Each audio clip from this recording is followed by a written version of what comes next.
A lot of this isn't going to make sense to you, and I'm sorry about that. I'm just going to start at the beginning, with the house.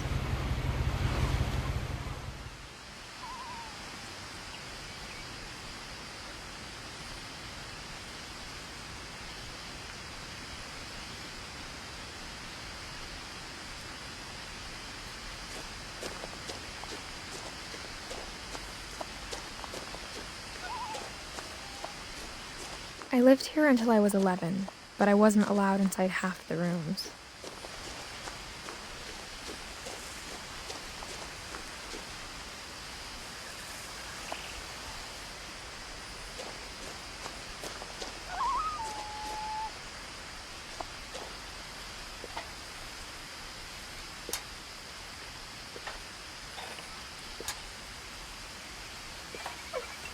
Inside the mailbox were bills from 7 years ago, marked urgent, open immediately.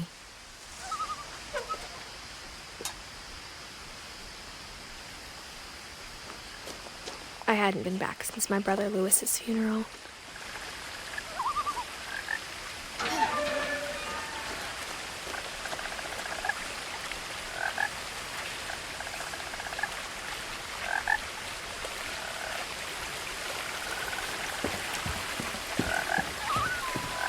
In her will, my mother left me a key, but didn't tell me what it unlocked.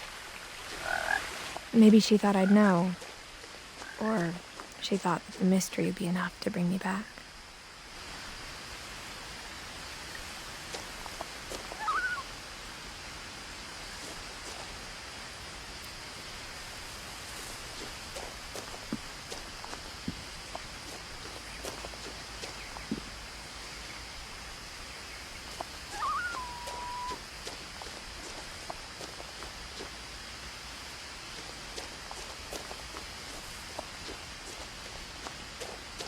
No one had driven this way in a long time, but I saw a few hoof prints.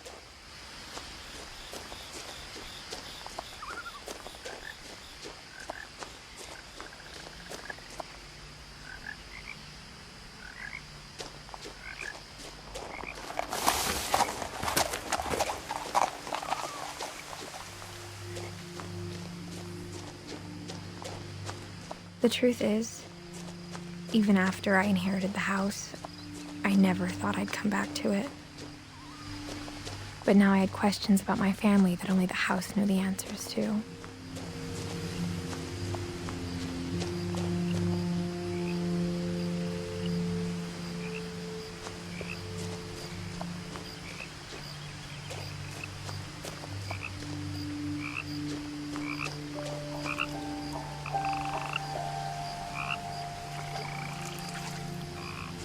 The house was exactly like I remembered it, the way I'd been dreaming about it.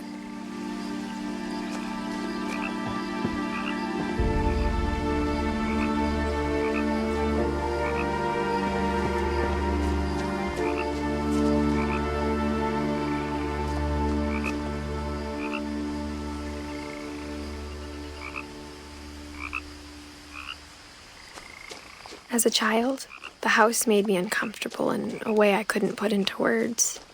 Now, as a 17-year-old, I knew exactly what those words were. I was afraid of the house.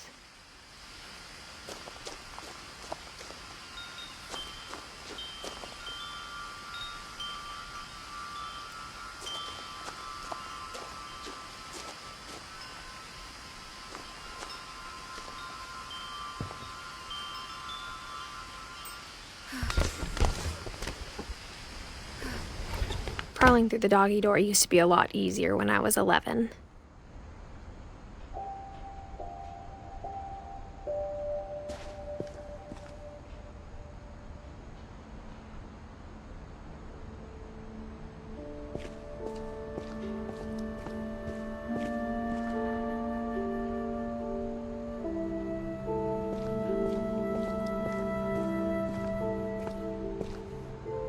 The power had been turned off the night we left.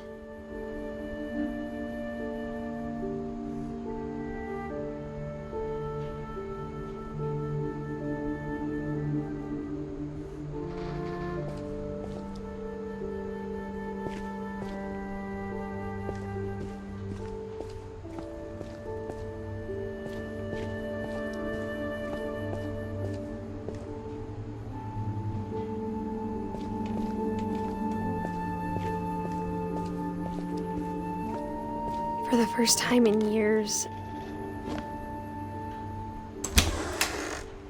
I felt like I was home.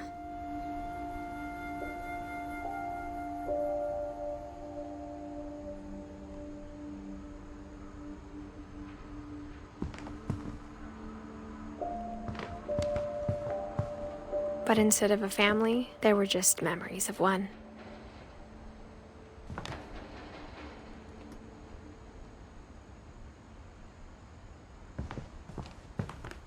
Like how only one restaurant would deliver to our house, so we had Chinese a lot.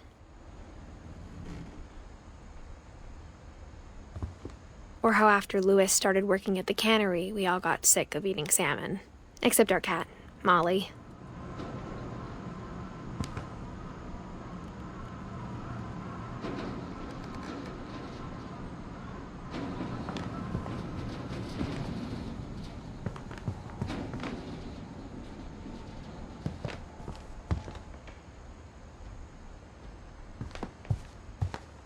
The table was still a wreck from the night we left.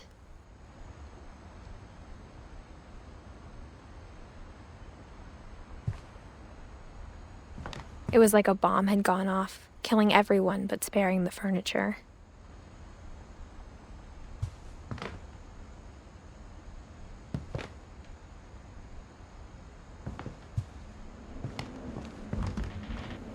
My mom was the only one of us who could imagine Great-Grandma Edie living in a nursing home.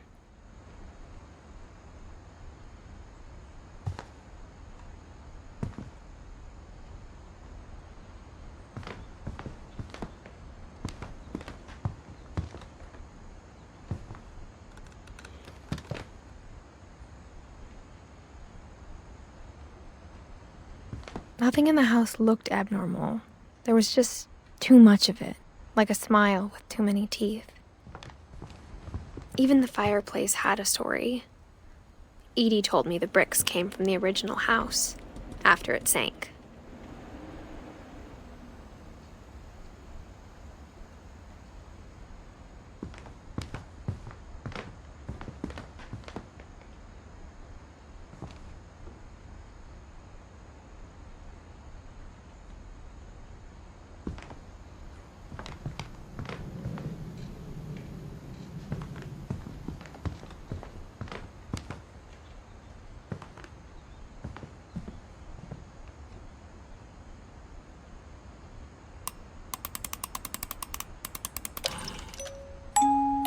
Great-Grandpa Sven built a music box for Barbara, along with the rest of the house.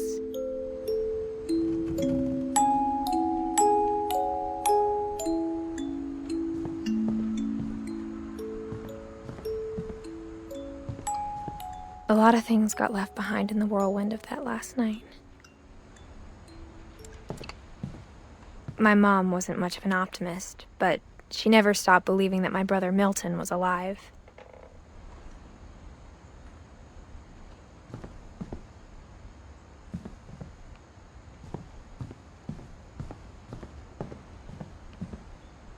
Mom always told me to stay out of the basement, so I wasn't too surprised when the key didn't fit.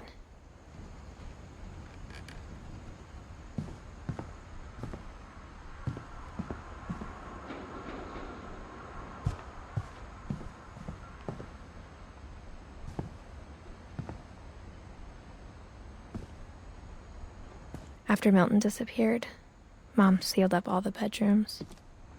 Then Edie retaliated and drilled peepholes.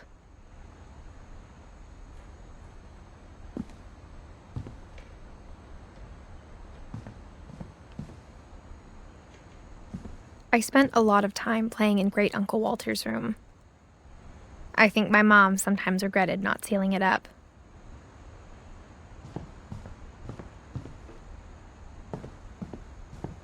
Louis told me there were secret passages, but I never believed him.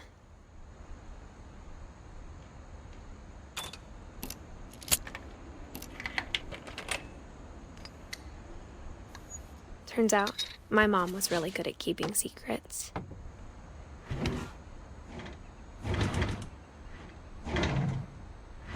Now it was time to find out what my mom had been afraid of.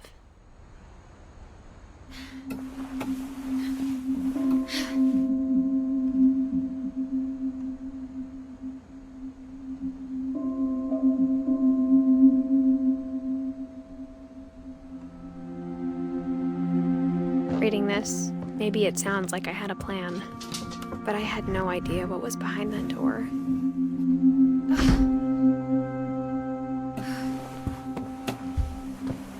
Just like I had no idea where all this was gonna lead.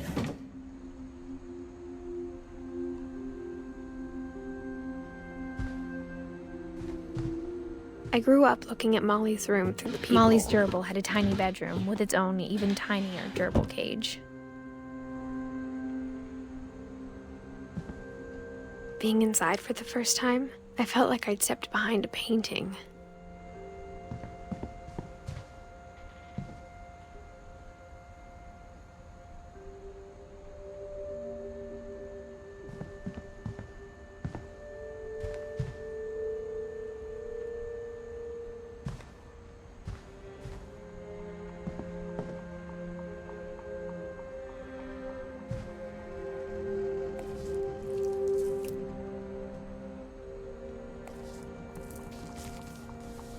December 13th, 1947.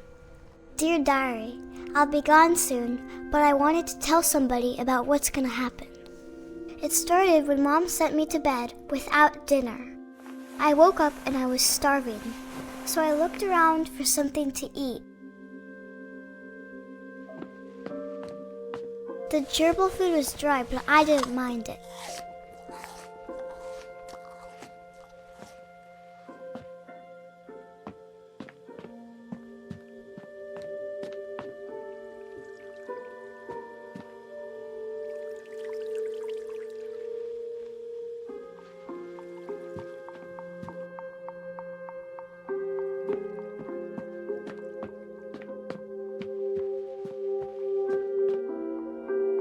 My Halloween candy was all gone.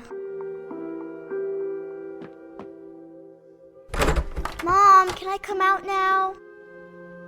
Sweetheart, it's late. Go to sleep.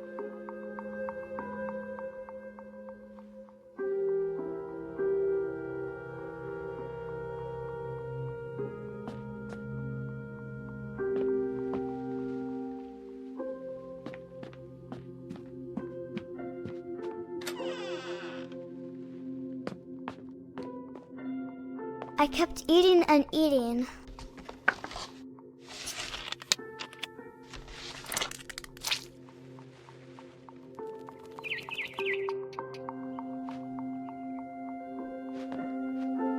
I ate a lot of things that night.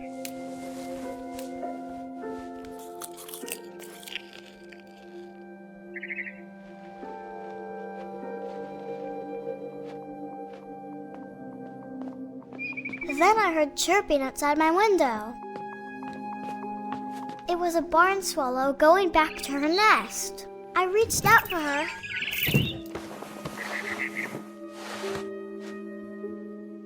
And suddenly,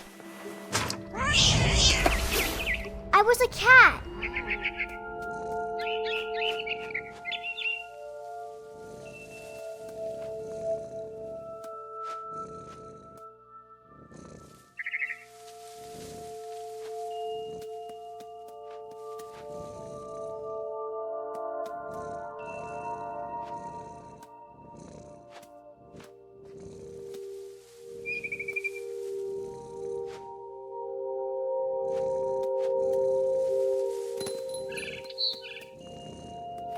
I tried to be quiet, but the bird was really scared.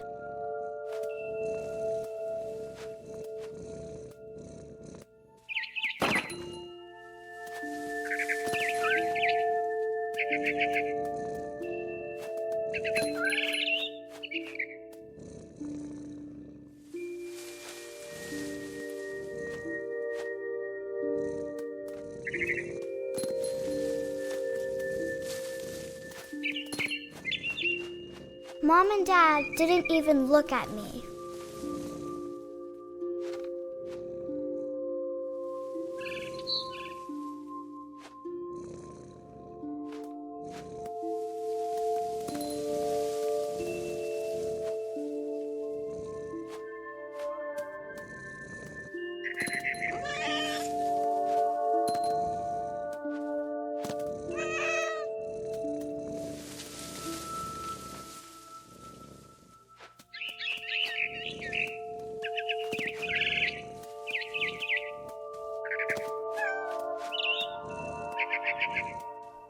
I jumped and I almost got her.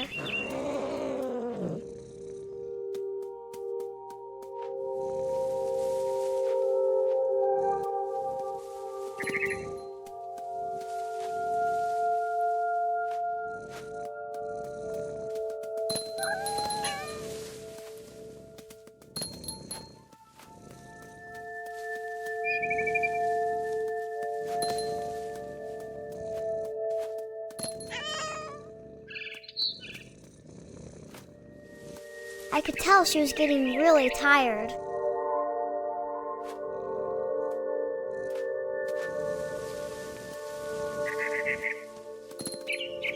Now I was up in the big tree. I promised Dad I wouldn't climb it anymore. All I cared about was eating that mama bird.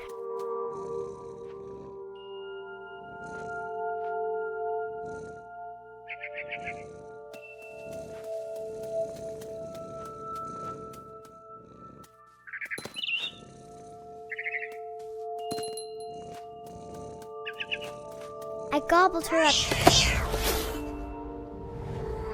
And suddenly, I was an owl. First, all I heard was the wind. Then I heard little teeth nibbling in the grass.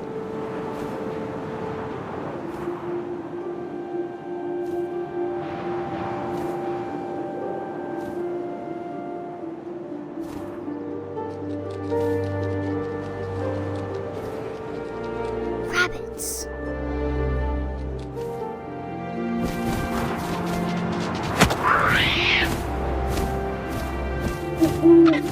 I imagined his face looking up and seeing mine through my talons. I swallowed him up, and I didn't chew one bit. Then I flew off to find something bigger.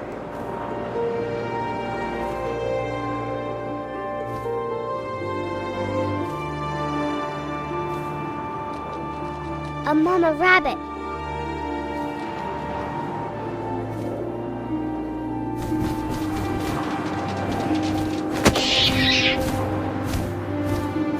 She was almost too big to carry. I started choking, but I couldn't stop eating. And suddenly, I was a shark.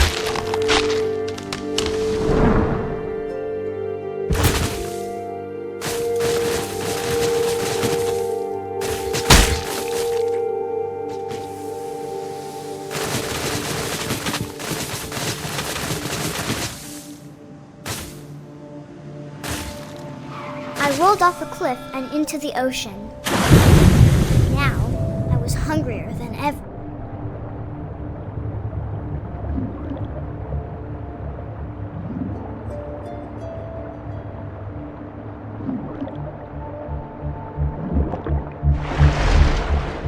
I wanted fat, juicy seals.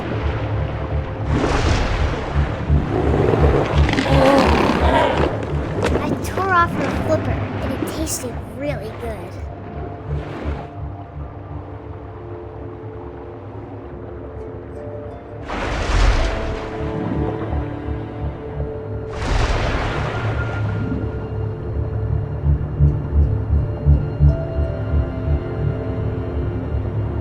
I grabbed on tight. When I was so hungry, I jumped out of the water. When I opened my eyes, everything had changed.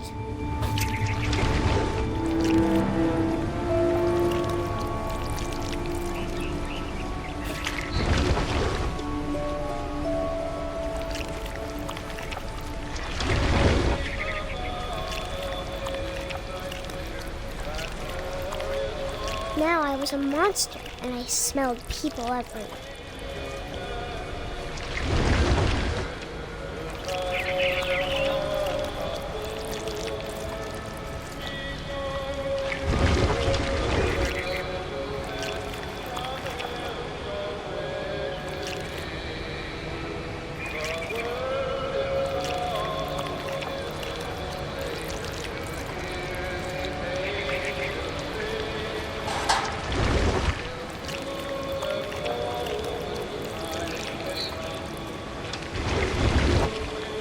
I was big, but I moved real quiet.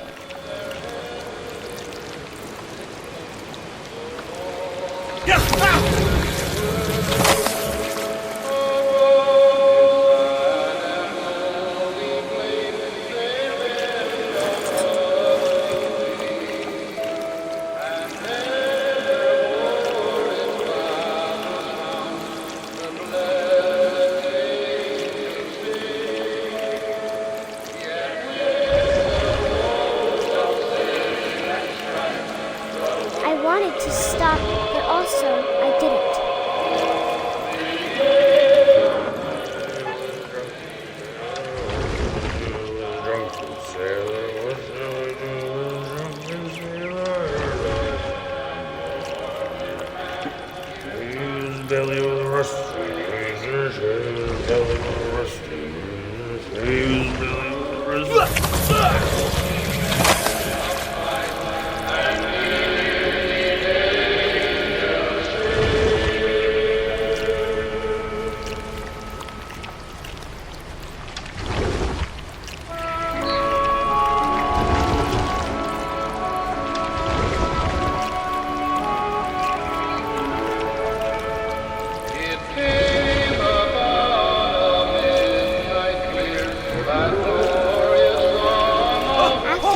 Passenger, I was still hungry. And across the water, I smelled something new. Something I had to have, so I swam towards it.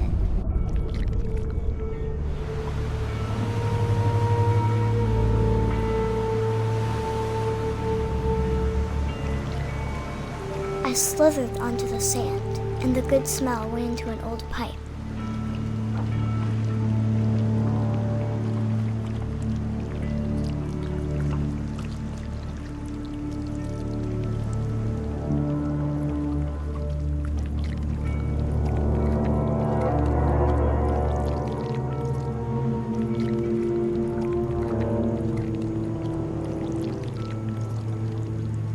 I got closer and closer.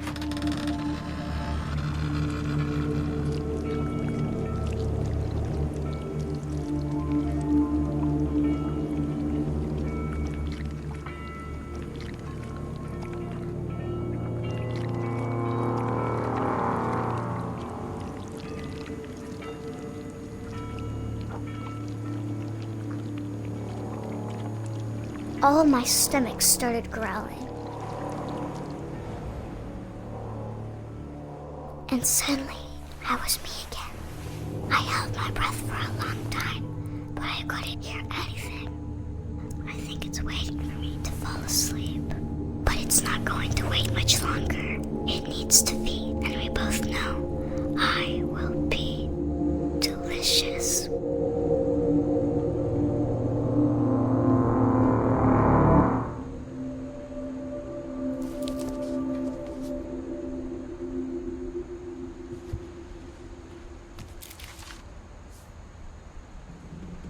I'm not sure if I believed all of that, but I'm sure Edie would have.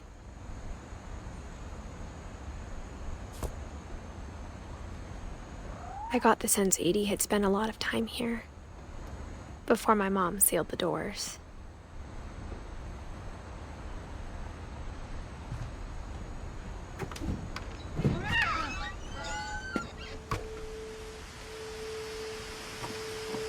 This will be obvious later, but my mom never told me any of these stories. Edie would have, but Mom didn't like bringing up the past. Though, when we adopted a stray kitten, she was the one who named it Molly.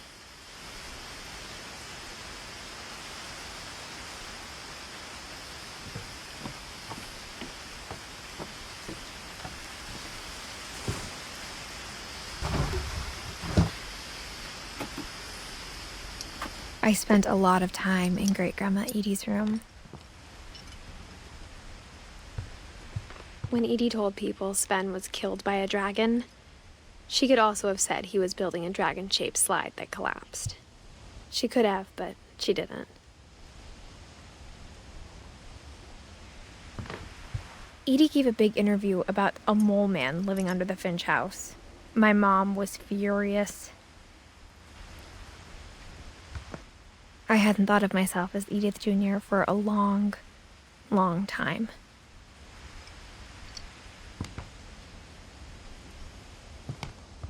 even in her 90s. Sometimes Edie seemed a lot younger than my mother.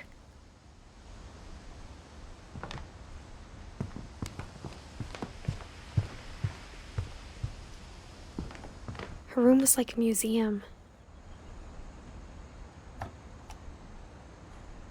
For 500 years, the Finches have been famous throughout Norway for their fortune and misfortune.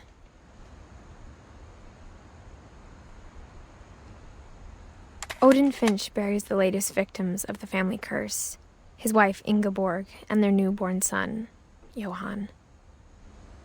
On January 7th, 1937, he set sail with his family and his house, hoping to leave the curse behind.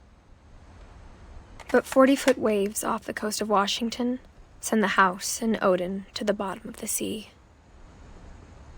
Odin's daughter Edie, with husband Sven and baby Molly, step ashore on their new home, Orcas Island. Odin Finch is the first to be buried in the new family cemetery. His daughter Edie is already dreaming of a new Finch house.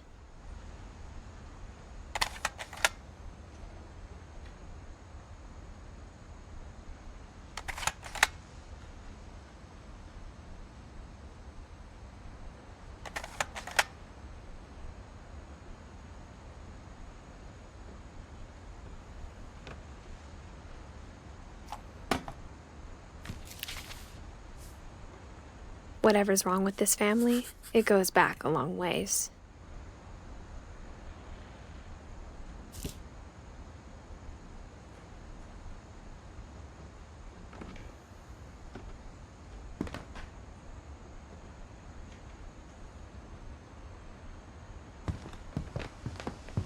Edie knit me a new pair of gloves every year, just in time to replace the old ones. Louis died a week before we left, but Edie had already started to memorialize him.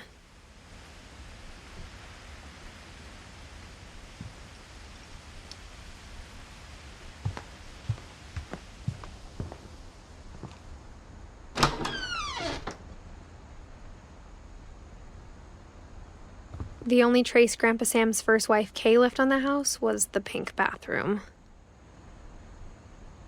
It was a pretty big trace.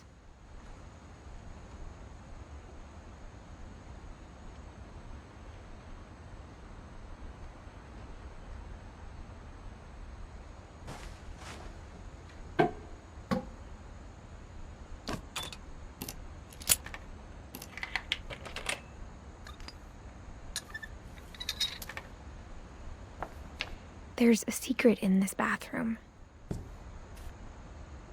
It's in the last place you would look. It isn't in the cupboard. It's hidden in this book.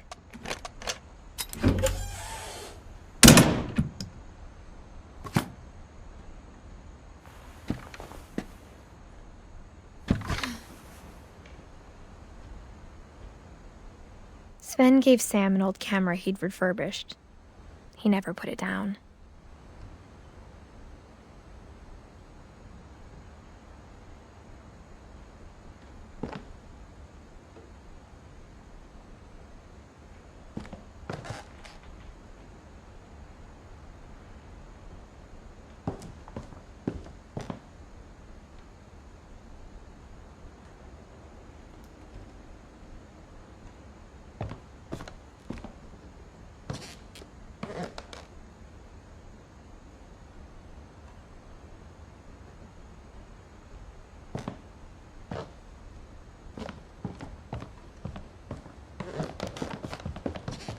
From the paintings on the wall, it was clear my brother Milton had been here before me.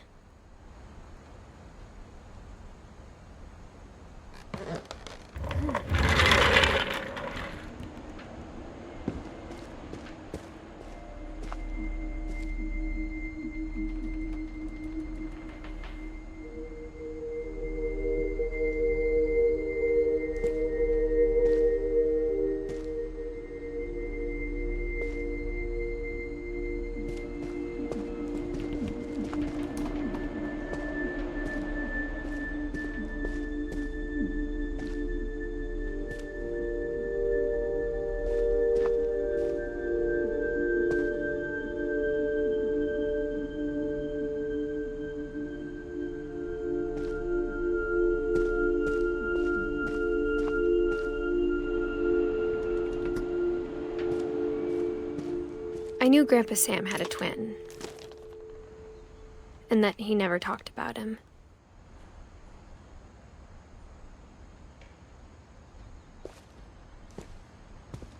I guess my grandpa didn't like history any more than my mom did.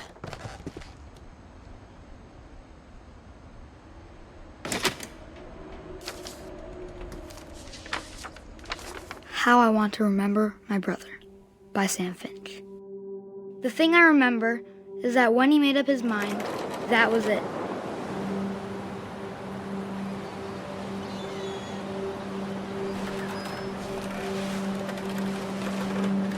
My brother said he'd die before he ate another mushroom, and he did. At Barbara's funeral, we swore he'd never be afraid again, and he wasn't. I think Calvin always wanted to fly. Sam! Calvin! Dinner's ready! Coming! But that day, he finally made up his mind to do it. I told him going around was impossible. Maybe if I hadn't said that,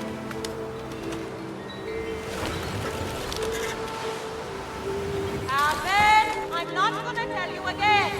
maybe if the wind hadn't picked up,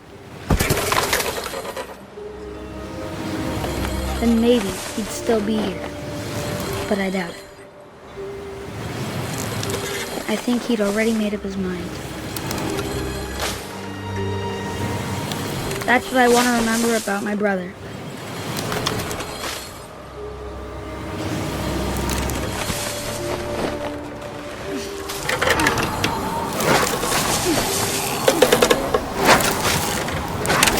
The day he made up his mind to fly.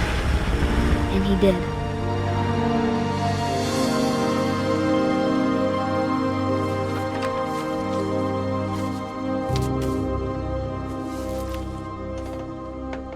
Calvin's story felt strangely familiar. When I was younger, I remember trying to do the exact same thing.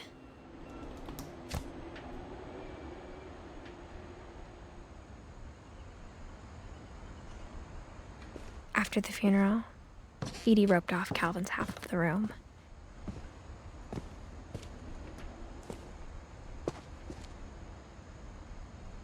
Mom said Grandpa Sam enlisted at 18 and never set foot in the room again.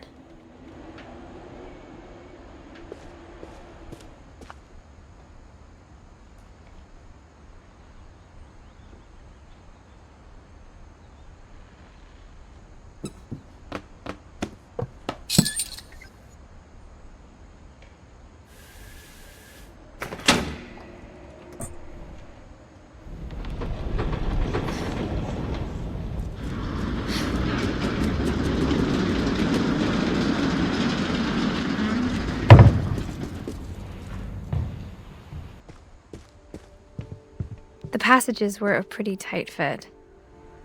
They'd obviously been built for smaller hands and bellies.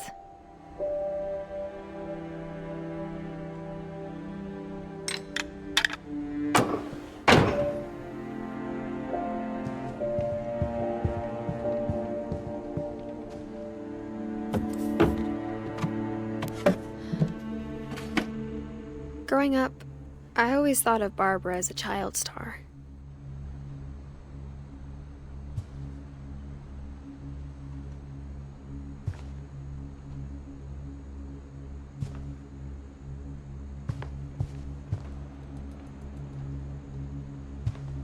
I never thought about how hard it must have been for her afterwards.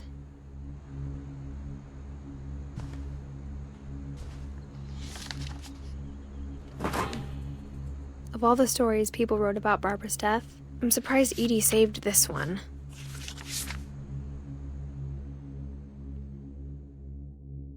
Old Jack here with another ghastly tale inspired by America's most unfortunate family. I'm calling it The Surprise Ending of Barbara Finch.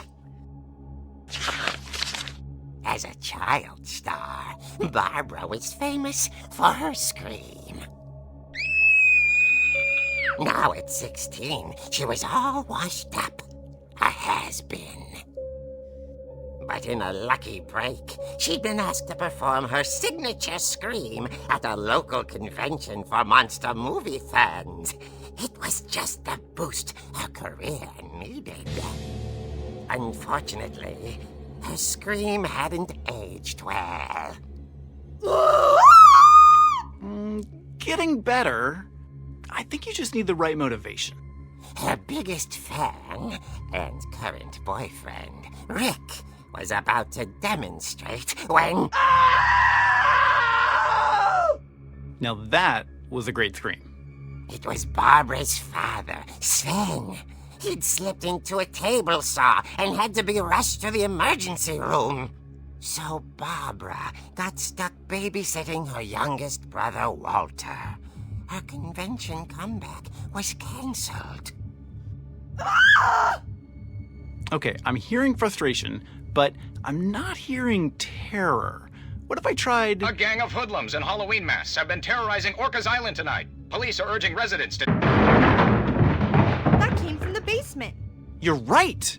Also, I loved your delivery on that. Why is your basement door locked? Because my dad likes making puzzles and secret passages. There's a key hidden in the music box. The secret is to keep winding and winding until finally the key pops out. Thanks, babe. I'll be back in a sec. 20 minutes later, Rick hadn't returned. So Barbara went to look for him, right on cue. She reached for the music box. And as she wound the key, she listened for Rick, but the house was silent.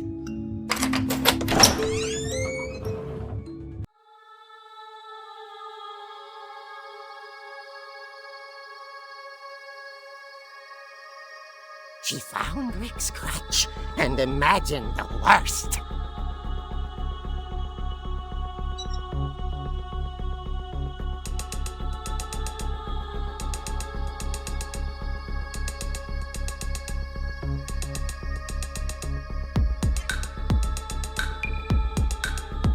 The gang's leader is the infamous Hookman killer, Dr. Carl Hamill, who impaled and then ate his family 10 years ago tonight.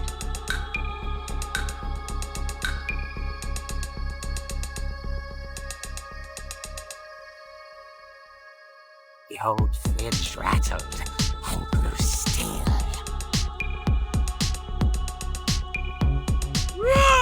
Oh dear! Oh! Rick? Barb, relax. I was just trying to scare you to help you find your scream. Well, I'm not scared, Rick. I'm furious. Then act furious. All I'm getting from you now is that you're hurt and confused and... She threw him out, but she kept a little something to remember him by. Barb, have you seen my other crutch? And she was still holding it when she fell asleep watching the late picture show. Hours later... Barbara! Walter, what's going on up there? Ah! Okay, I'm coming up, but if this is a trick, you're dead, Walter.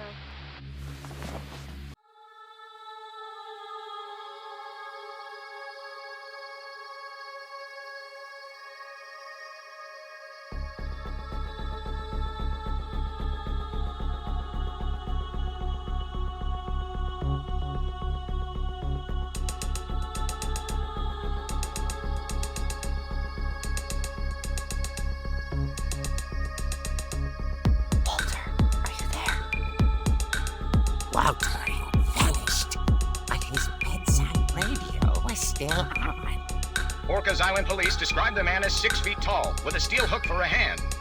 Residents are urged to lock all doors and windows and notify the police of any suspicious activity. Barbara turned, saw the hookman, and was speechless. He was quite smashing.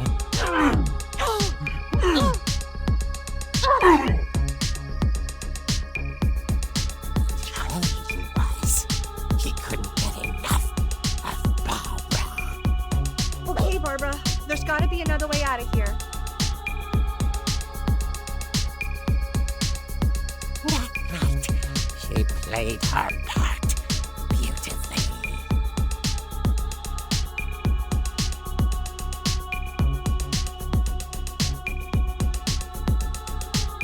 She thought about abandoning Walter, but just couldn't do it.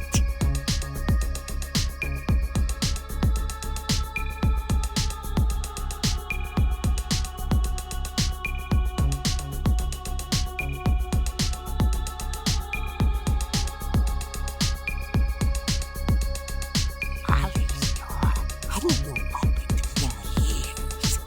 The hinges groaned.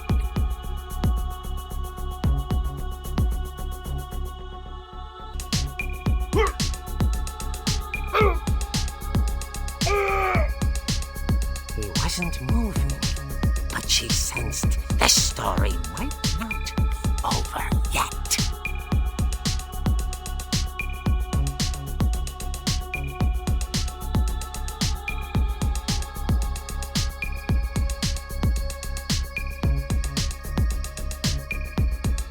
The hookman had vanished. She listened for his breathing, but all she heard was...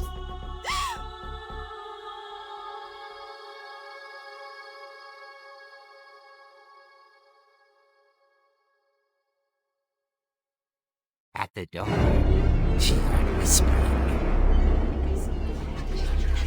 It was coming from inside the house.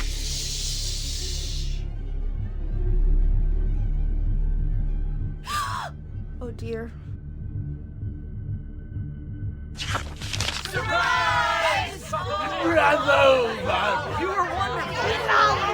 monsters had come to surprise her. For Barbara, it was a dream come true.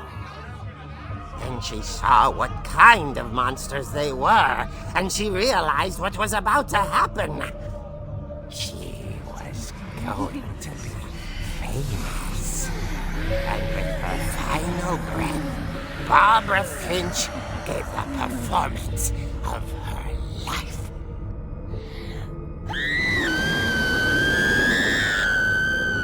I wasn't there myself, but I hear Barbara was magnificent. Poor girl. She had a taste for stardom. But unfortunately, so did her fans. Of course, the police blamed it all on poor Rick, who disappeared the same night. And little Walter? Hiding under his bed the whole time. He took it all pretty hard, but that's another story. As for Barbara, tucked inside the music box is all they ever found of her. Her ear. Now that's what I call a real eerie tale.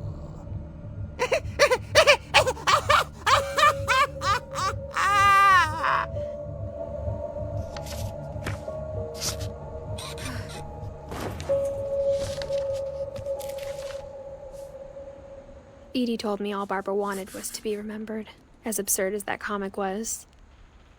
Maybe what Edie saw was a happy ending.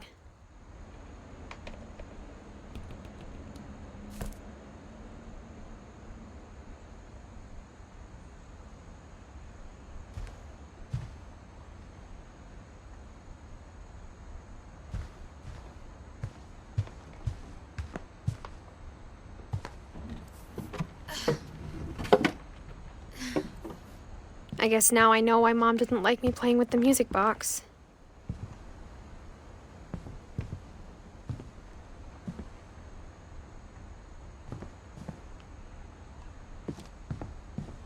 Whenever people ask me about my family, the first thing they always want to know about is Barbara.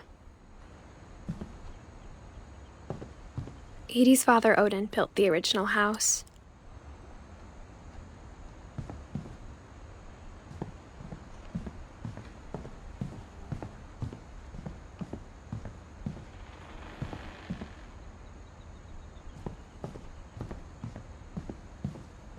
It's funny.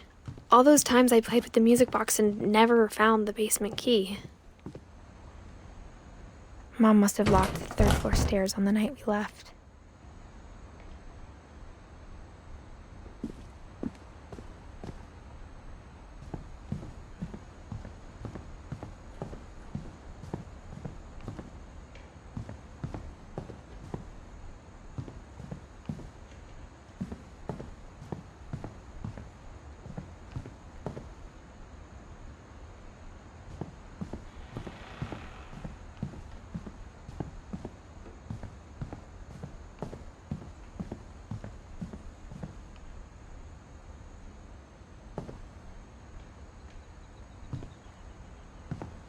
I wonder if that comic was right about there being a key inside the music box near the basement.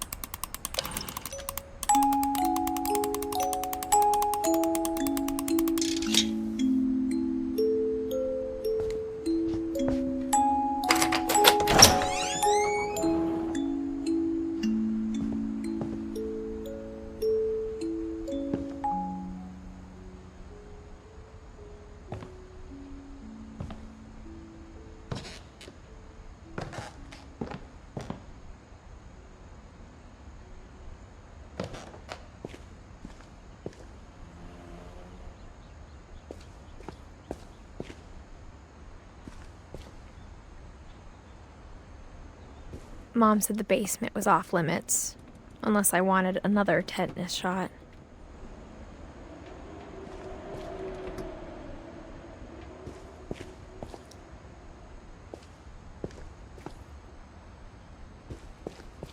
I saw Edie sneak down to the basement once, carrying packages.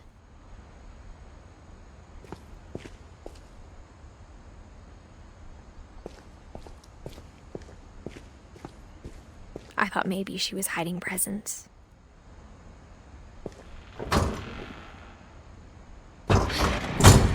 It turned out she was hiding a lot more than that.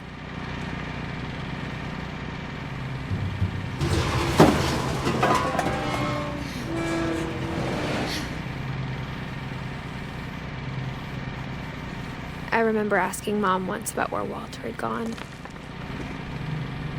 She said after Barbara died, he got as far away as he could.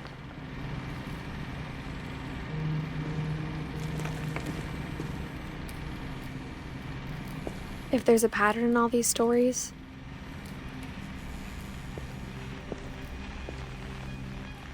I think it's that none of us has gotten very far.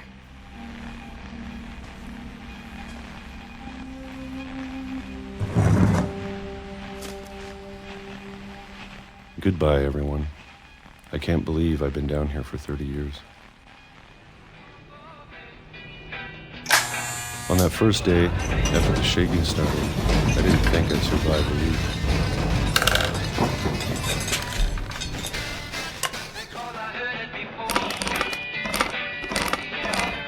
But after a few days, I settled into a routine.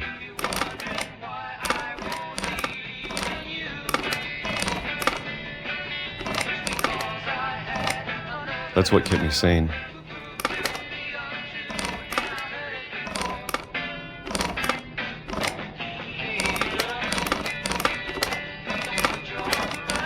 Having a schedule, living for today.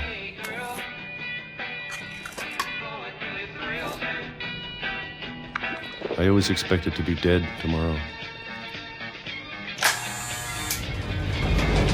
But if you wait long enough, you get used to anything.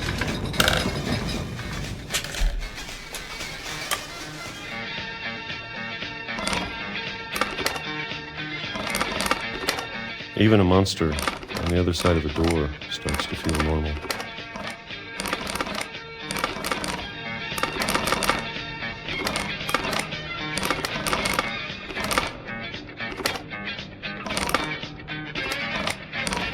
Almost friendly.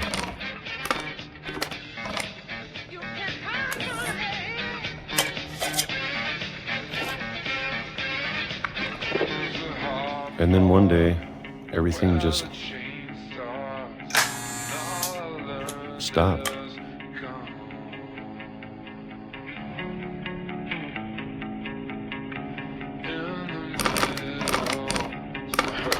Whatever that thing was, it was gone.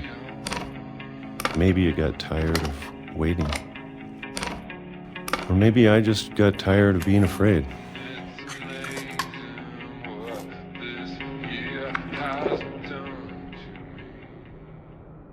It's been a week now, the longest in 30 years. I'm done waiting. I have to leave. Well, I still can.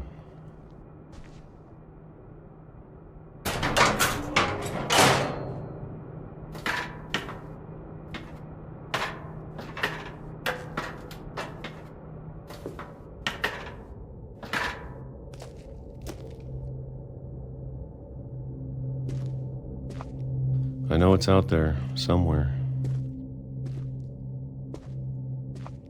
Whatever killed Barbara and Molly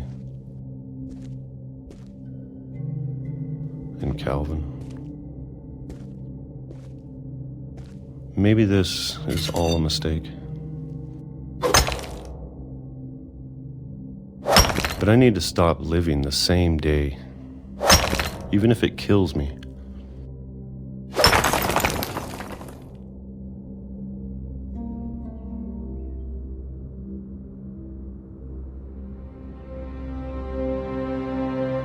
Whatever's out there, I want you to know I'm ready for it. I'm going to appreciate all of it, especially the food. I don't mind if I only have a year left, or a month, or a single week. I'd be happy with one new day.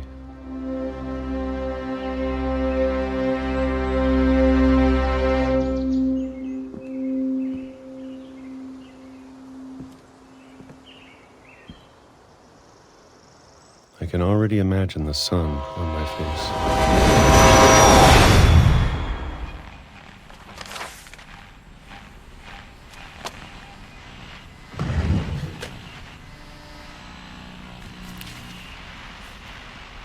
Walter died when I was 6.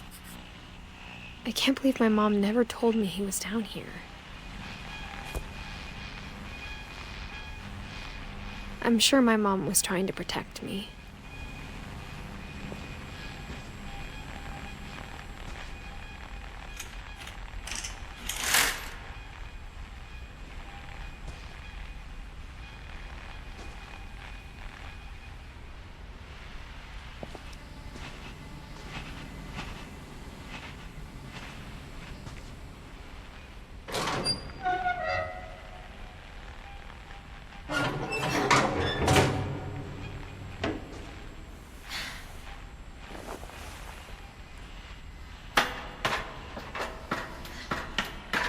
Maybe she was afraid I'd end up like Walter.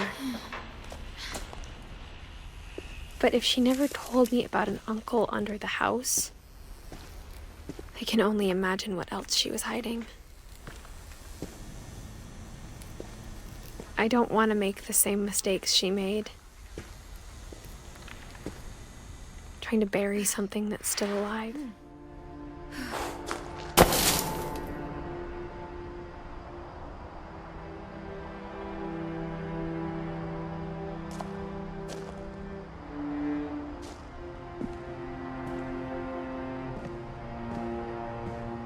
Now that there's only one of us left, or maybe 2, I thought it was time I heard the stories for myself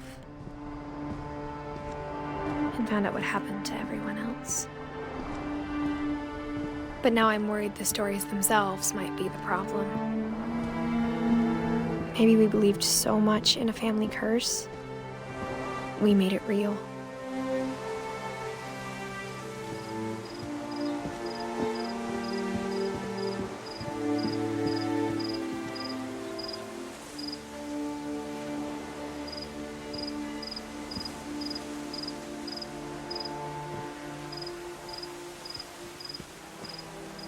I don't know if I should even be writing this.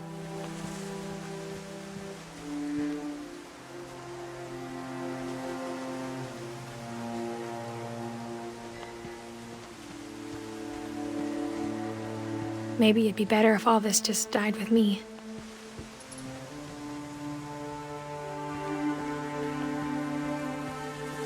But I thought you should know about your family.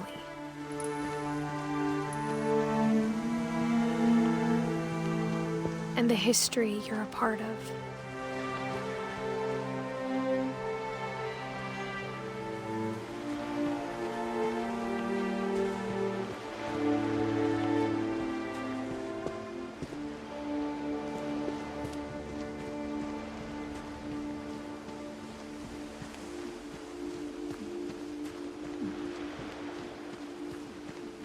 Though to be honest, I feel as lost as you probably do right now. I think the people in these stories believed them, for what that's worth.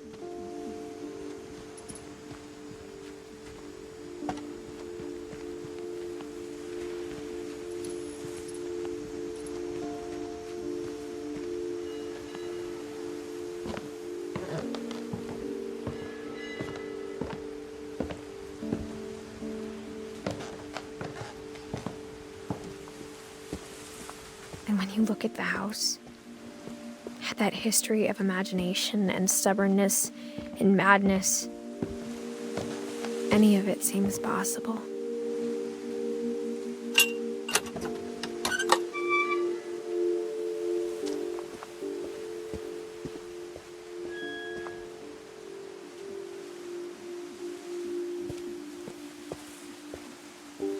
I think we've been surrounded by death for so long, we've just gotten used to it.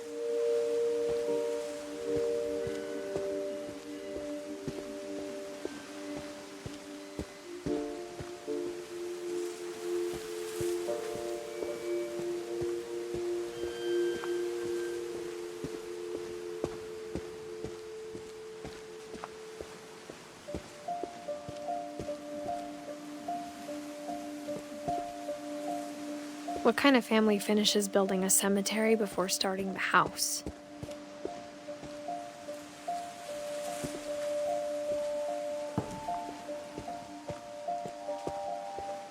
It's embarrassing for me to admit this, but the pet cemetery made me more uncomfortable than the human one. 3 of the gerbils were mine, and 2 had been my fault.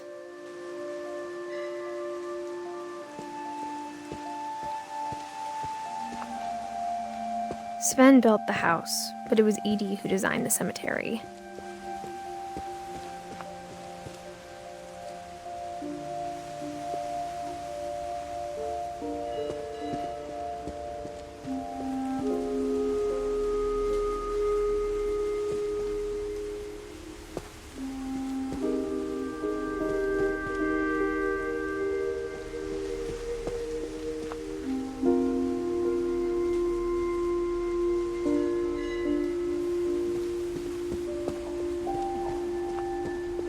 I'm sure Odin's monument had been Edie's idea. My mom was always trying to move on, but for Edie, the past never went away.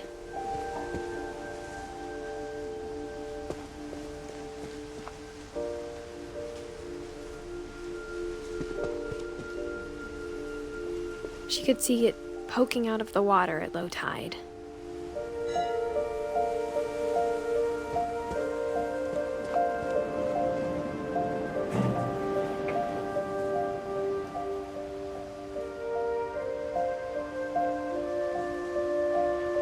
Edie said she dreamed about the old house every night.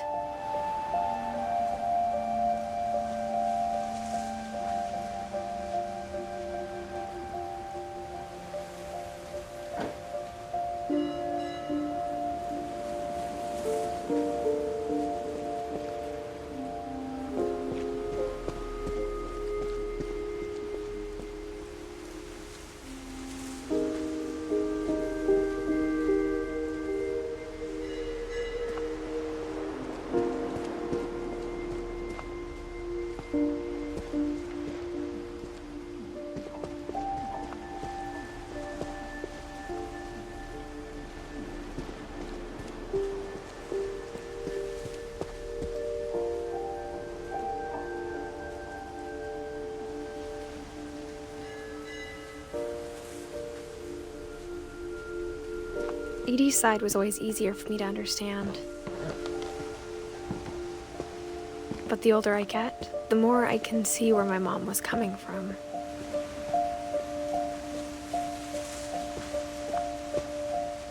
She lost 2 of her brothers, just like I did.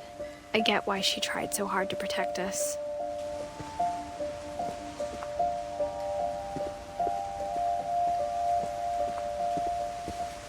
There's so many things I wish I could ask my mom now. Part of me thinks this is what she wanted all along. For me to come back someday and find everything out for myself.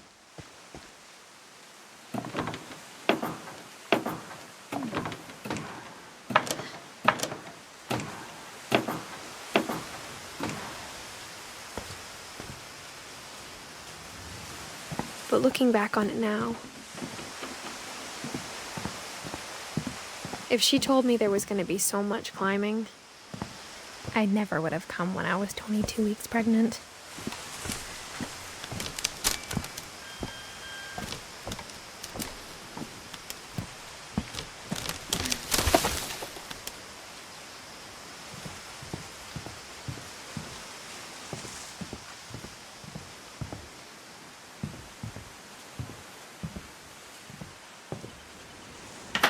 I never met Grandpa Sam, but I think he and my mom had a lot in common.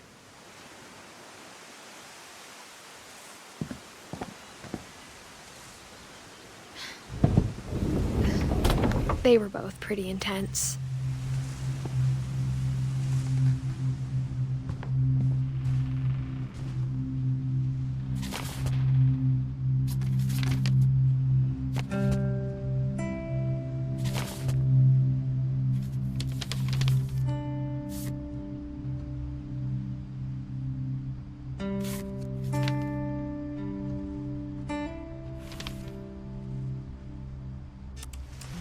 Dawn, I promise, you'll never forget this weekend.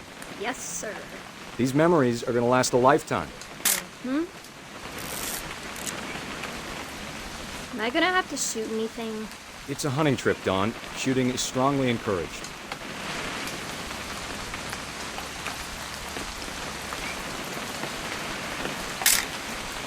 Shouldn't we be leaving? Just want to get a shot of you, Dawn, then we can take off.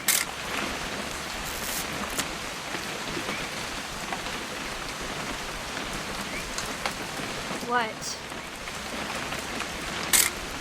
Perfect. It's gonna rain the whole weekend, isn't it?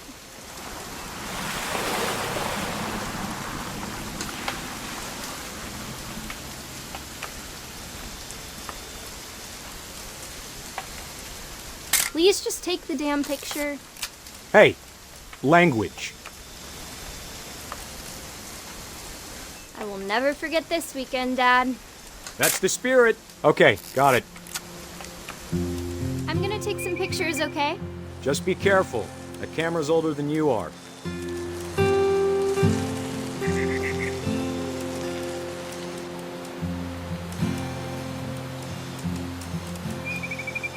You're right, Dad. It's starting to clear up.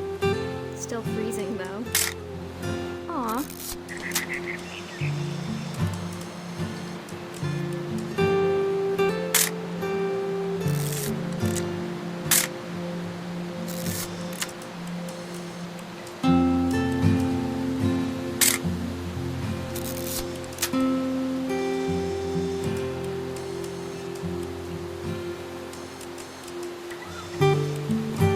Definitely should not have drunk all that coffee. Hold still. Hey! That's a keeper. I'm just saying, I'm not always gonna be here, Dawn. You'll need to remember this stuff, if you want to survive. I'll be fine, Dad. You know who else thought he was gonna— Dad! Good eyes, Dawn. Before you take the shot, let me get a picture of you.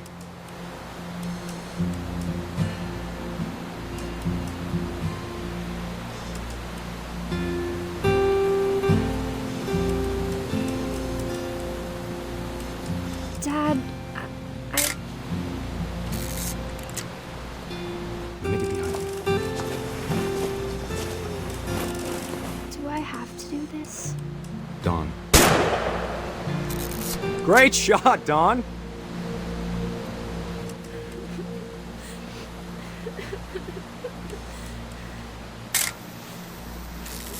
I'm proud of you, Dawn.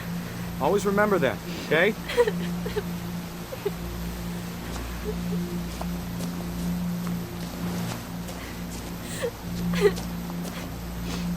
Sorry, Dawn. Just gotta reset the timer.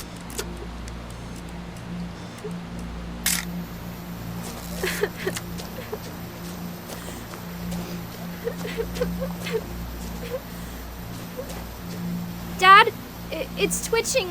I think That's it's totally silly. normal, Dawn. Just focus on the camera. Try not to think about— Dad!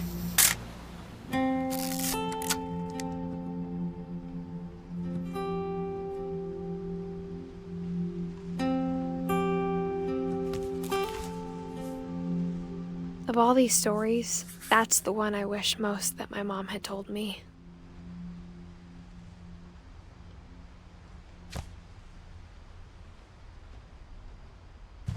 Sam spent his life shooting photos, but Mom said he got nervous being in front of the camera. I guess we're all afraid of something.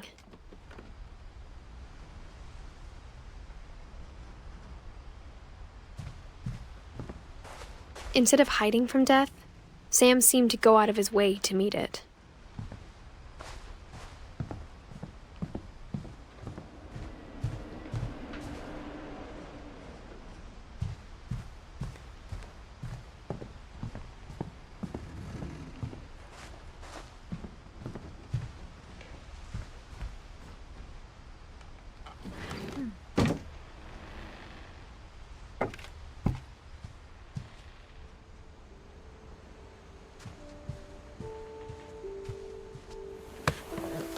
After Sam died, my mom and Edie got really close. They'd both lost a lot.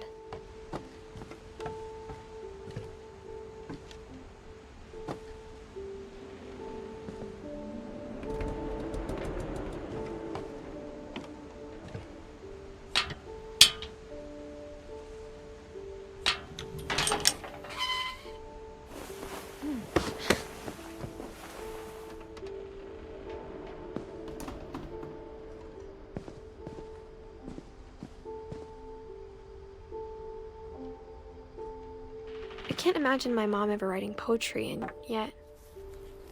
A poem for Gus, who always said the wedding was a bad idea. Our father never hit us kids, at least not very hard, before the day my brother said with teenage disregard that he'd be dead before he'd see a wedding in our yard.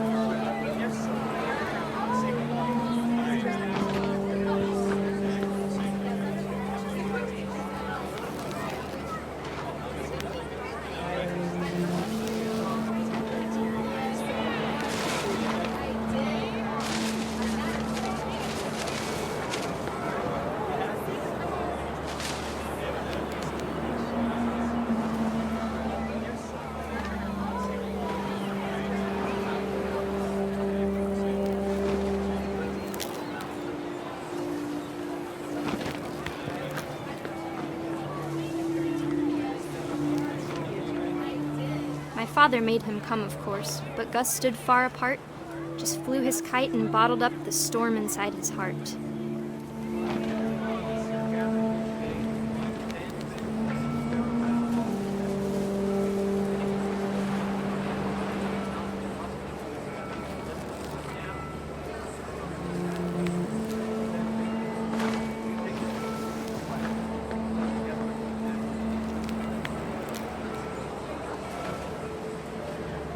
I tried to talk him out of it, but though he'd never met her. We don't need a stepmom, were the words that I now pronounce you husband and wife. You may kiss the bride.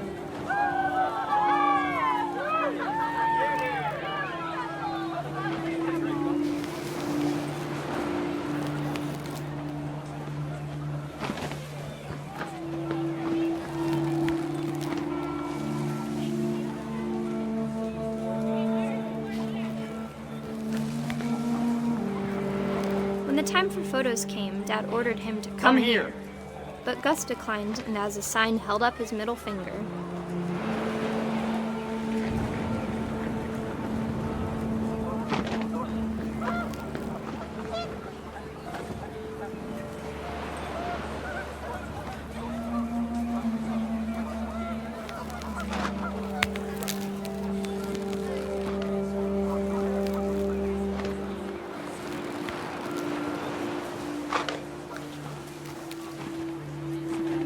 The wind picked up, and panicked geese appeared and quickly went. But all the humans did that day was go inside the tent.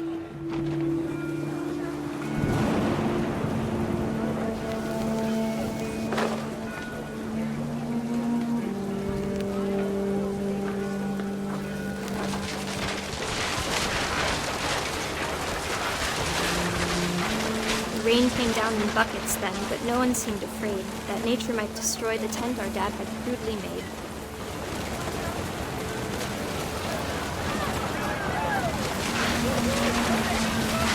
The thunder sounded much too close and full of angry power. But all my father said to this was, "Make the music louder."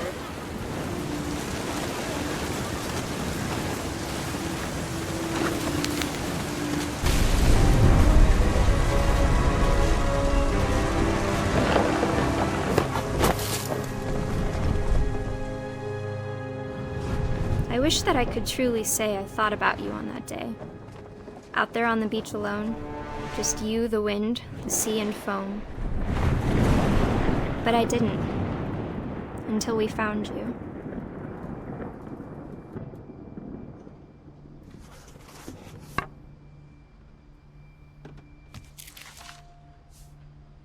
She never talked about him, but Mom told me once if I was a boy, they were going to name me Gus.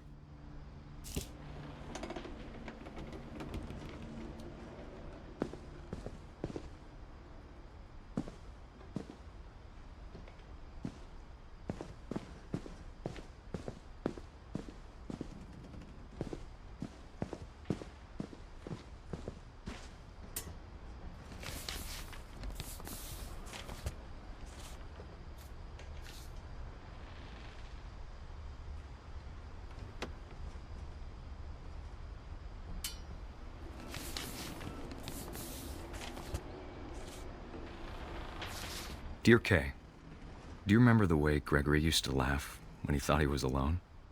Like something funny was happening, but only he could see it.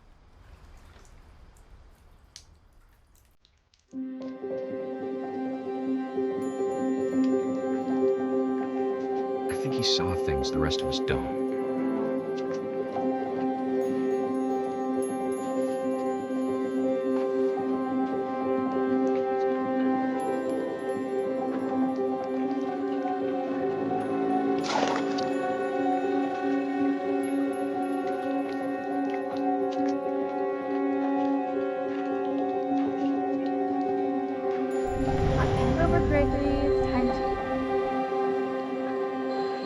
Hold on a second. Hello? Sam, I told you I don't want to talk right now. I wonder what he saw.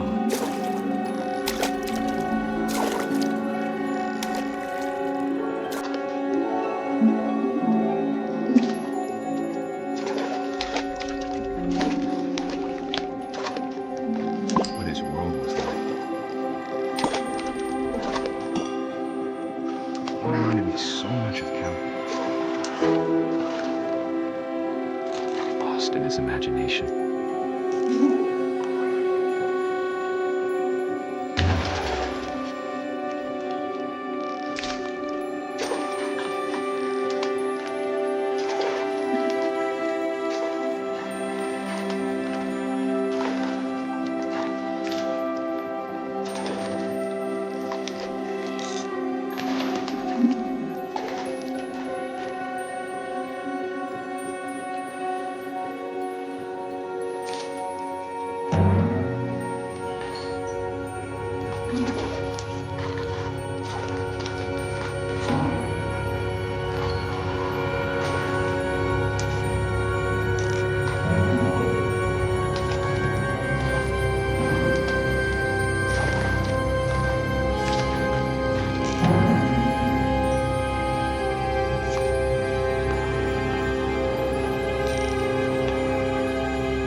know how silly it sounds.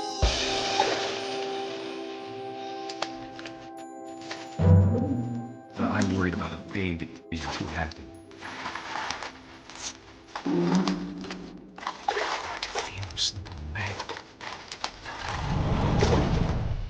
Sorry about that, Gregory.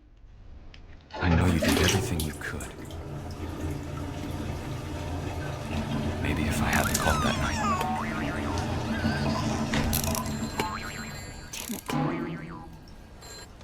I wish you could have told us about the world he saw.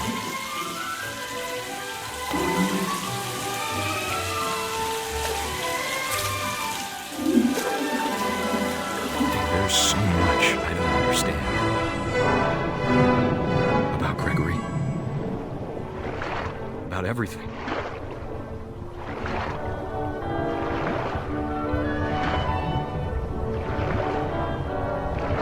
But I know what happened wasn't your fault.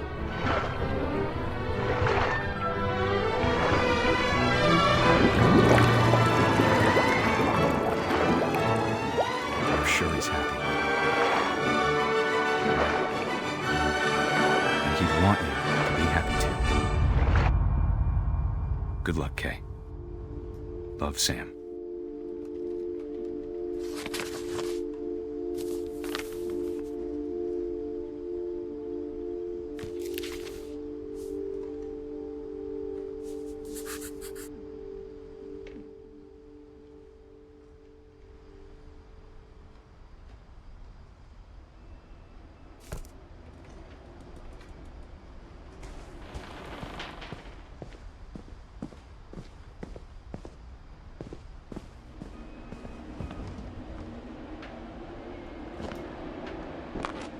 My mom moved up to the loft after her brothers died.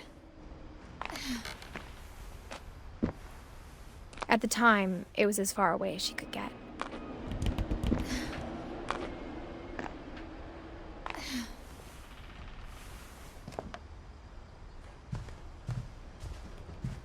She spent a summer building houses in Calcutta, where she met my dad, Sanjay.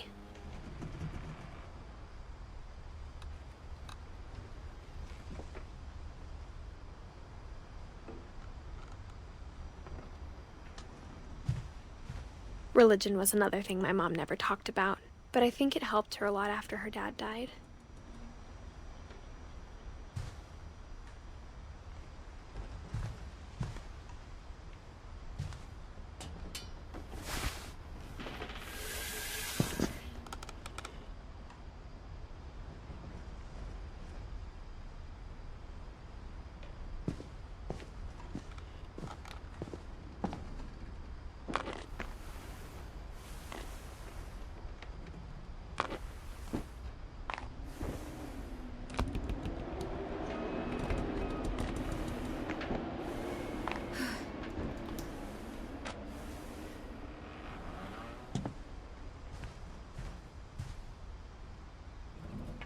My mom moved to India a week after graduation and got a job teaching English. Louis was born a year later.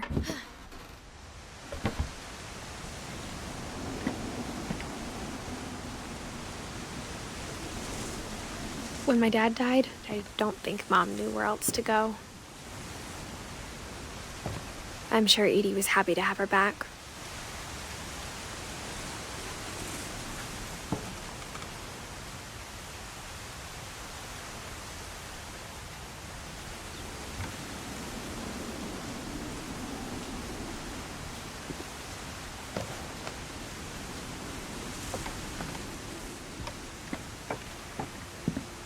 The house had to get a little bigger, but Edie was used to that.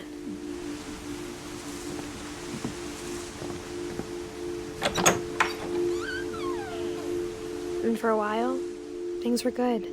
Almost normal.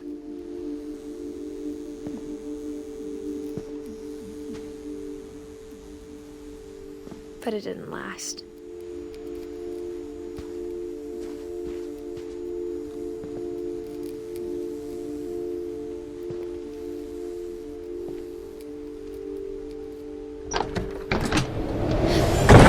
The beginning of the end was Milton's 10th birthday, when Edie gave him a castle.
Lewis's room smelled very, very familiar. That part of him lived on.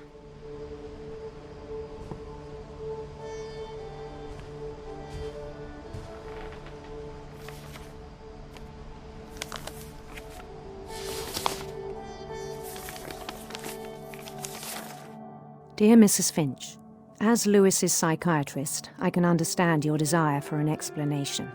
As I see it, the trouble began in January, shortly after we convinced your son to seek treatment for substance abuse.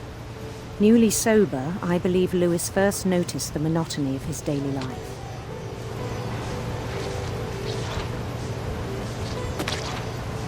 He kept working at the cannery.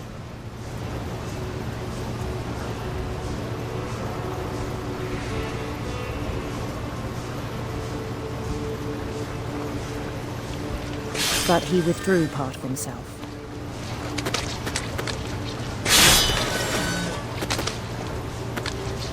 In our sessions, I saw the same behavior. His mind began to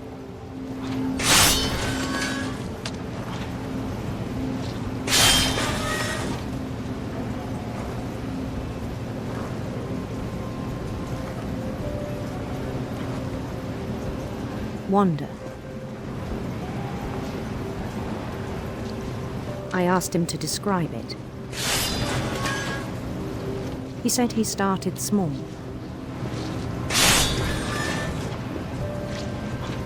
Imagining a labyrinth.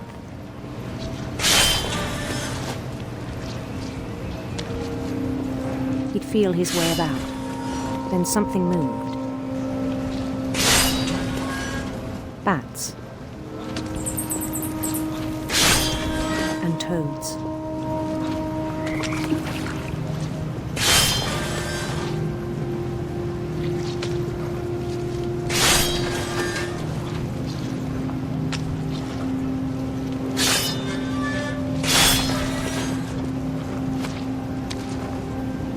And things that have not names.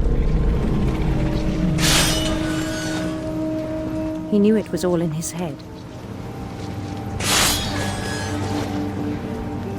But he took it very seriously.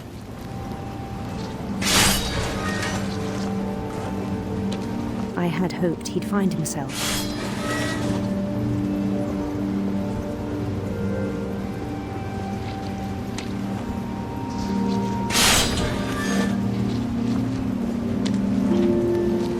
But he found something more.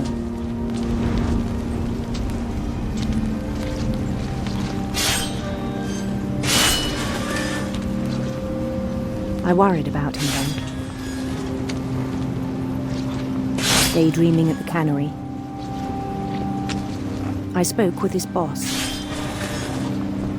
But he said Lewis had become a model employee. Methodical, tireless, focused. Like a whole new Lewis. So I let him go on.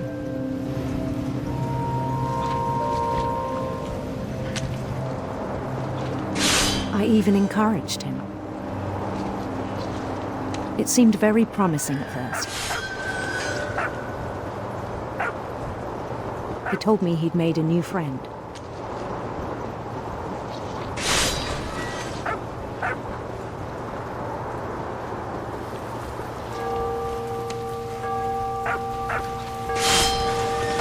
On the edge of a city he named Lewis Topia.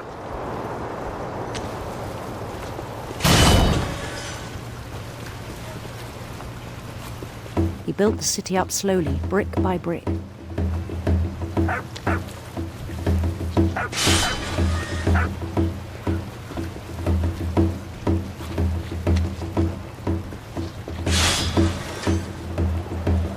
Then he made musicians.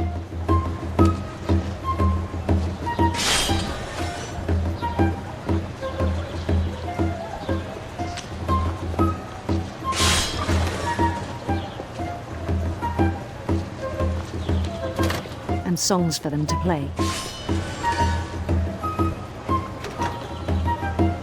He talked about starting a band. And he was always humming something.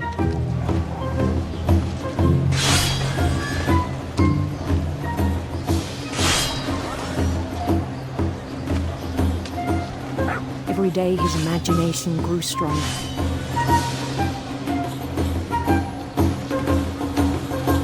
He no longer spoke at the cannery, but his chopping was as reliable as ever. Then one day it struck him that all the cheering crowds, even the stones under his feet, were all in his imagination, so he could do whatever he wished.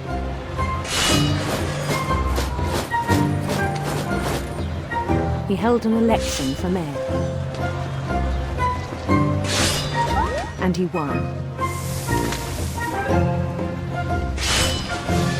They begged him to stay, but his mind was already wandering.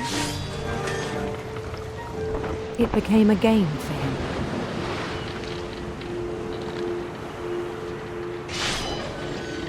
He'd conquer a city, then immediately push on.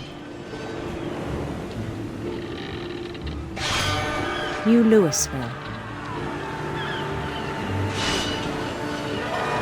St. Louis. He started drifting away from our reality.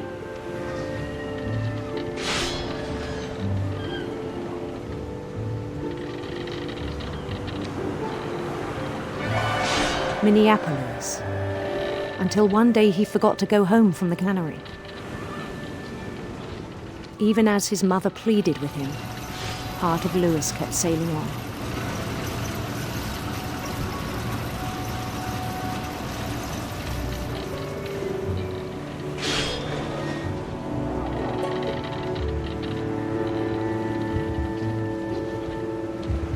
In Louisburg, he heard rumors of a beautiful prince.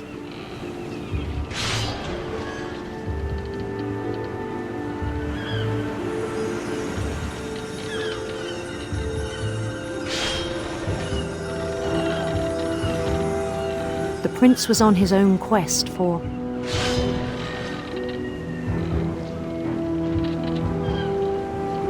sinister serpents.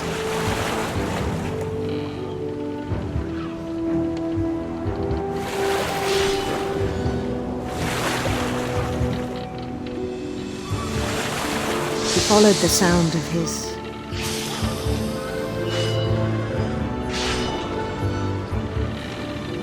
electric sitar.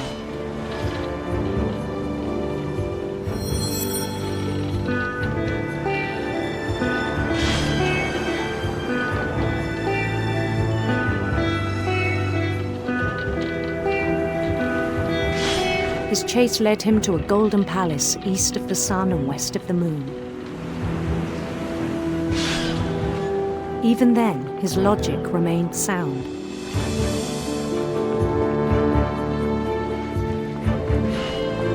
He knew the world was all in his imagination.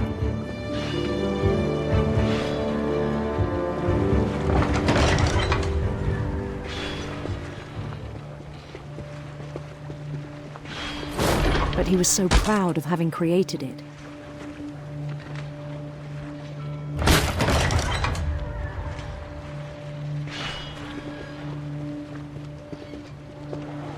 In his own eyes, he'd become something greater than a king.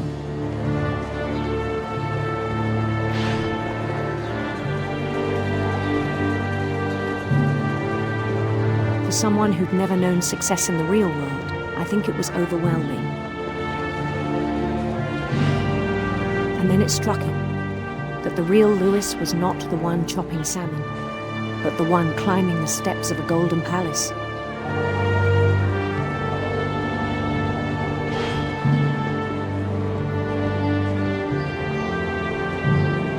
My imagination is as real as my body, he told me. It was hard to argue with him.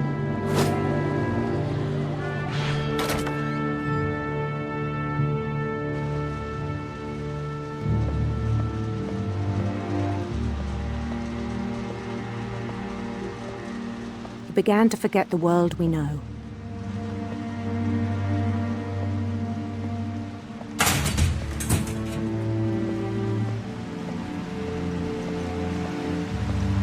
I think it pained him to remember Louis, the cannery worker.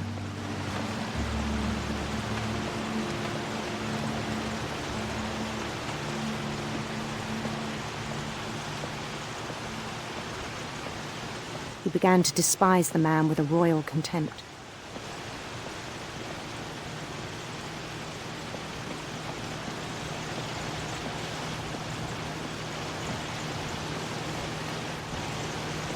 I still thought I could save him.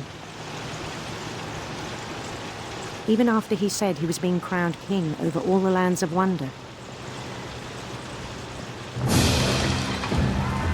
The palace would be packed with his companions.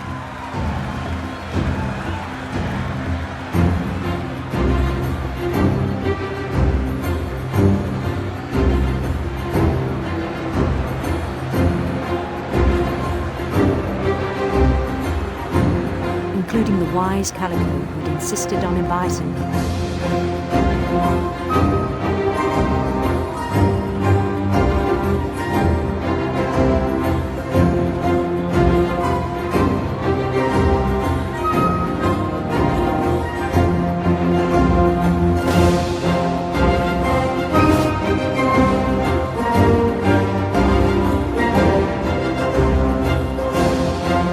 His prince waited, holding his crown.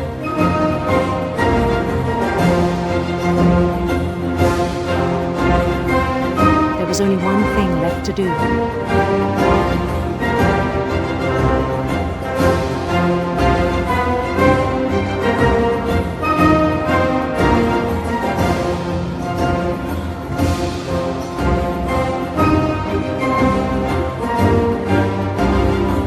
Bend down his head.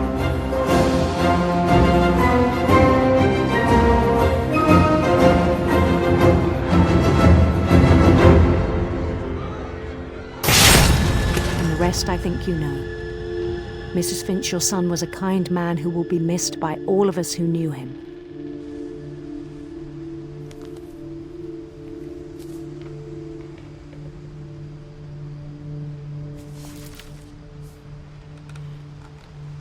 My brother was really cool. I wish you could have met him.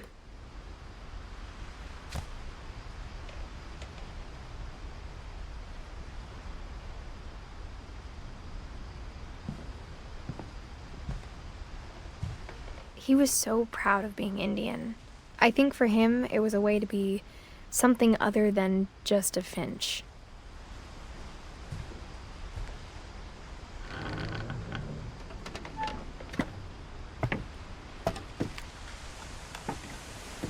On the way back from Lewis's funeral, my mom told me to start packing. She waited until the day before we left to tell Edie. I'm not sure if she wanted to make it easier or harder.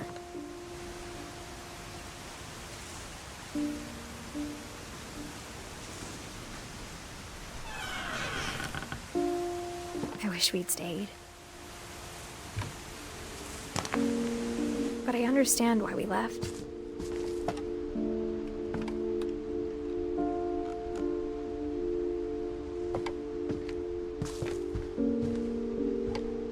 My mom ended up leaving everything behind.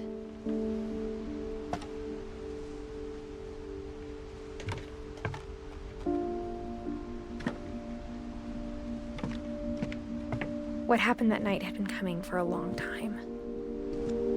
Maybe it should have come sooner.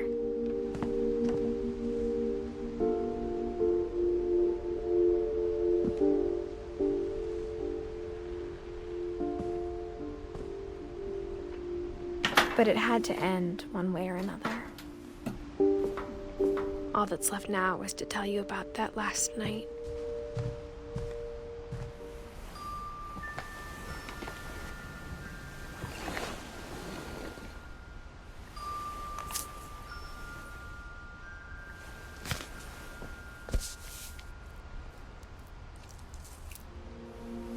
That whole last day, Edie just watched us pack and didn't say a word. Until supper, when she raised her glass and said, "To our final night together, and all our final nights apart." Grandma, you know what I said about alcohol. Some of your medications are very Edith, specific. I left a present for you in the hallway. Why don't you go open it? The grown-ups have to argue now. I'm sorry, you're right. We're all leaving tomorrow. Let's just enjoy our last... I'm not leaving. Edith, you're excused.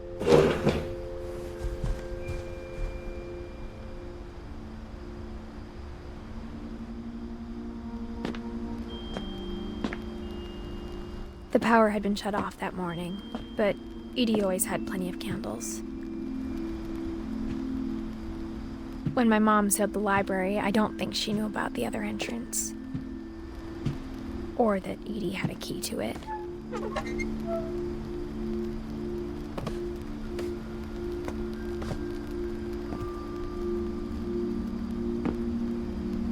That thing you're afraid of isn't going to end when you leave the house. Edith has a right to know these stories. My children are dead because of your stories. I think it's best if Edith and I leave tonight. We'll have the nursing home send a van for you in the morning, okay?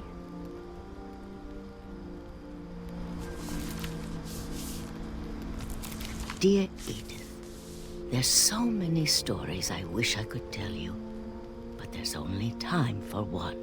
This is about what happened on the night you were born. That night, the tide went way, way out. It was the first and last time I ever saw the old house aground. There'd been an earthquake out in the middle of the ocean. They called it the lowest tide in 1,000 years. God, it smelled awful. You know, I've seen that house every day of my life. But I never thought I'd go back to it. When the fog rolled in, I lost my way.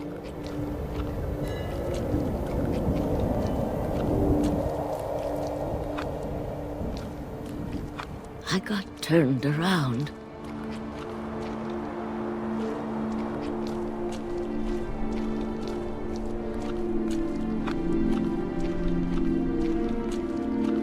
For a while, I wandered.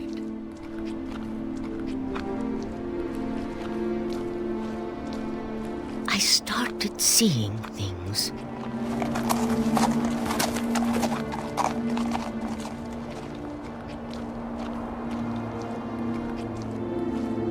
Things I'd forgotten had ever existed.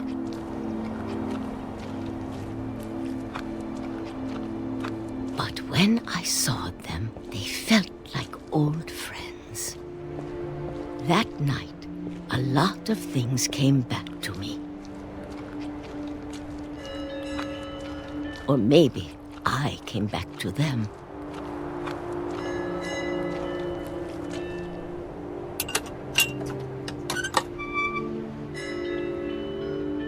Things I can't explain, but that I need you to try and... Edith, what are you doing in here? It's mine. Edith! Mom, you're gonna rip it! Let go! I kicked and screamed, but Mom dragged me to the car. I never saw Great-Grandma Edie again. The next morning, the van came to pick her up, but she was already gone. After that, we moved around a lot.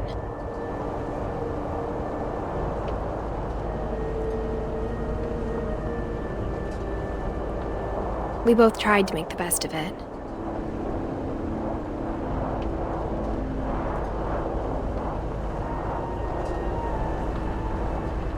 A few years went by.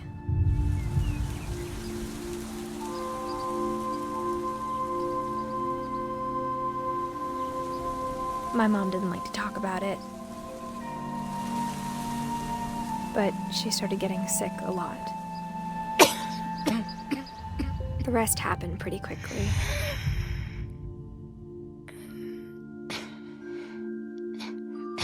She got better for a while, and then she didn't. And then I was alone.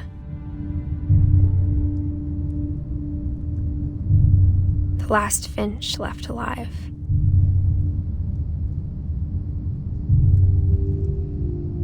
I found out about you. I'm still not sure what to tell you about all this.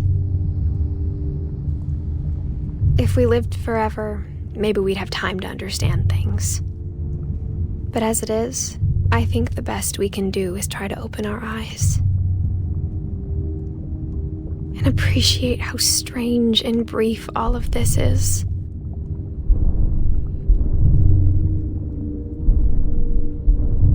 This journal was supposed to be for you. But now I hope you'll never see it. I just want to meet you and tell you all these stories myself. But I guess if you're reading this now, things didn't work out that way.